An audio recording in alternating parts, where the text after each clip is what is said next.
Morning po sa inyong lahat. Isang maulang Lunes sa ating lahat, no? Akala natin kahapon ay tumitigil-tigil na, ngunit sabi nga ng Pag-asa, yung departamento ng Pag-asa ay maulan pa rin sa mga ilang araw na darating. Alam niyo po, baligtad, ano? Yung kanilang acronym ay Pag-asa, pero sa tingin natin at minsan naisip natin, parang wala namang pag-asang binibigay ito sa amin. Lagi nilang maulan, lagi nilang mabagyo. Pero wag nating kalilimutan na hindi naman laging ang report nila ay babagyuhin, uulanin tayo. Sinasabi rin nila na kung minsan, kung kailang aaraw na, sasabihin nila yan, pwede na kayo maglaba, magpapatuyo na kayo. At araw-araw mga kapatid, sa ganoong anggulo natin tinitignan ang buhay natin bilang mga mananampalataya, bilang mga Kristiyano at deboto. Lagi natin tinitignan ang bawat pangyayari ng may pag-asa. Ang ganda ng ating unang pagbasa ngayon. Lunes na Lunes, ito ang pinapaalala sa atin na darating at darating ang araw, bubuhayin, ibabangon ng Panginoon ang lahat ng mga naunang namatay sa atin, ngunit nanalig upang isama niya. Kaya nga lagi sinasabi, ang kamatayan ng tao sa mundo ay ang simula ng kanyang buhay kay Kristo. Ang buhay na walang hanggan. Ngunit huwag kalilimutan yung huling bahagi.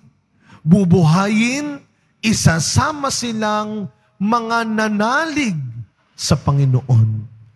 Kaya araw-araw, yun ang baunin natin kapag lumalabas tayo ng bahay. Hindi lang payong, hindi lang kapote, hindi lang jacket. Higit sa lahat, pananampalataya, pananalig. Na anumang hindi magandang nakikita, nangyayari sa paligid natin, baunan natin ang matinding pananalig na maaayos pa rin, hindi lang natin, na maaayos pa rin, hindi lang ng mga tao sa paligid natin, higit sa lahat, ang Diyos pa rin, ang pinaniniwalaan nating tatapos, mag-aayos ng anumang hindi tama at maganda sa buhay natin ngayon. At yan ang hindi kagad matanggap ng mga kababayan ni Kristo.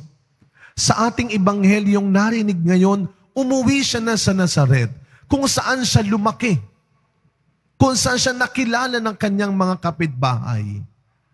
At kagaya ng nakagawian, ibig sabihin, noon pa man, tapat na ang pamilya ni Jesus, nagpupunta sa templo, nagsisimba. Yun ay nakagawian na. Nagpunta siya ng templo, may binasa siyang bahagi ng kasulatan kung saan nasasabi ang sulat ni Propeta Isaías, sumasa akin ang Panginoon. Ito ang pinakabuod. Ito ang pinakadahilan. Sabi nga natin, si Kristo ang katuparan ng pangako ng lumang tipan. Si Kristo sa bagong tipan, in the New Testament, is the fulfillment of the promise in the Old Testament. Kaya sa huli, anong sabi ni Kristo? Lahat ng sinabi ni Propeta Isaías ang magpapakita sa bulag, ang magpapalaya sa mga bilanggo, ang magpapaginhawa sa mga pinahihirapan, ito na ang katuparan ng sinasabi niya. At pagkatapos basahin ni Kristo yon, di ba ang sabi, natuwa sa Kanya yung mga tao. Bakit?